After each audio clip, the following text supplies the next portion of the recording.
Hey guys, it's coffee time. Oh god, that's hot. It's hot. It's hot. Ah! Okay. And putting you down because you are too hot. Okay. So, hi. How's it going? It's going good over here. Last night I was binging on stand-up comedy. And it was awesome. And I've missed so many of them. But it's funny how, like, certain comedians suddenly are not nearly as funny as they used to be. Like, my favorite all-time comedian who never fails to make me laugh is Jim Gaffigan. He will always make me laugh every time. I love him so much, and I love that he's on his entire, like, special is on Netflix so that I can just watch it whenever I want. It's so great. He's just got a really good sense of humor. But, like, there are some people that I tried to come back to who are also on Netflix, by the way. This was all like a big Netflix binge. Like, just sitting there looking at all of the stand-up comedians and going, I remember you being funny, clicking on it, and like within 5 minutes, just clicking the back button. One of those, Brian Regan, unfortunately. Anybody who's ever seen Brian Regan, a lot of his comedy is like mugging, which I do a lot of, so I should appreciate it, right? I think that I still do some of his voices sometimes, because his favorite thing to do is this when he's talking about people that he's making fun of, which I've definitely done quite a few times. But I don't know. I think the problem with Brian Regan, and especially in the video that I watched, is that he's wearing a blazer through the whole thing. And I hate that. Like, I love when the comedian looks like they're super comfortable while they're talking to me. Because if they don't, like, I don't believe it. Like, I hate watching, like, their shoulder pads, like, move around while they're trying to explain things. And I'm like, dude, that's gotta be uncomfortable. Like, why would you wear that? I don't understand. And I think that Jim Gaffigan wears a blazer. But he's not as movement heavy as Brian Regan is. Brian Regan likes to, like, act everything out. And I'm like, dude, just take off the blazer. And then there's people like Daniel Tosh, who has the show Tosh.0 on G4, if you've ever watched that. But he always comes on stage in, like, jeans and a sweatshirt. And I'm like, yes, I believe that you are comfortable and having fun right now. And I think that applies to, like, daily life, too.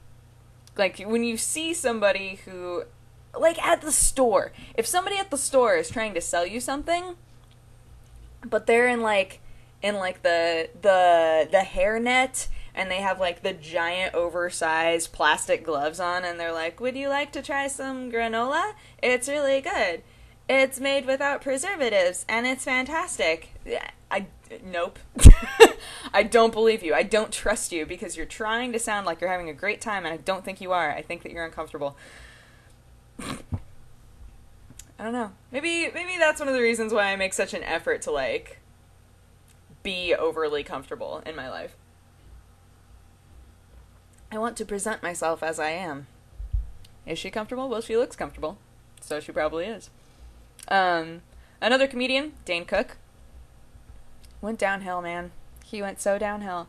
His old stuff was so good, and then I can't remember which one it was, but there was a comedy special that he did where he was like it was terrible. My friend Kayla and I watched it like years ago, where he is like on a stand, like in the middle of a sea of people. Like, he's not even in front of them. He's like in the middle of them. It's a comedy stand-up routine, but it's in the round. It's so weird. And the entire time, like, none of his jokes were very funny. And he was just like, it just seems like super arrogant. Like, yeah, what's up? Yeah, I got them to do it in the round. What? You're like, ah, oh, Dane Cook, remember the days? Remember the days back when? I do. I remember those days. Sometimes I get Dane Cook and Ryan Reynolds mixed up. If I see one of them in a movie, I'll forget which one it is. I don't know why. They have similar faces, but not similar enough where I should get them mixed up. And if I continue to get them mixed up after Ryan Reynolds has played two different super people in both franchises, then sorry, I'm really bitter about that, then I guess I deserve to be smacked. But stand-up is fun. I know a lot of people who don't like stand-up, and I've always loved stand-up. I love stand-up if it's done well. And most of the time, it's done terribly. So, but I like giving new comedians a chance. And I haven't had Comedy Central in a long time. My parents have cable, but ever since I moved out, I haven't had cable. And I've been moved out for a long time now, actually. Wow, weird. 6 years? 6 or 7 years. That's been 6 or 7 years without cable, without normal programming at all. But I figure I can watch everything on the TV, so it doesn't matter. Not on the TV. Computer. Meh. But yeah, like if I get a chance to watch somebody that I haven't watched before, I give them a try. What I hate, though, is if there's like a clip of somebody on YouTube, and I'm like, that was a really funny bit, and I try to find more of their stuff, can't find it anywhere. I'm like, where did you go? What happened to you? You were funny. There was a dude who did an entire sketch about how his family is like acts super mafia-esque. And I thought it was so funny because it reminded me so much of my family, my Italian side of the family. And I was like, I need to find more of this guy. He's so funny. He's got like a thick Jersey accent, and I could not find him anywhere. It's unfortunate, but I don't know. I like to laugh. I think Ro and I were talking about how people who make us laugh, that's like a very attractive quality in people. Regardless if it's like romantic or just like friendship. Like if somebody can make you just like enjoy being alive in general, like that's a great quality for people, I think. And not everybody has it. But I laugh really easily. I laugh really easily, but I don't always, like, it's not always, like, a gut laugh.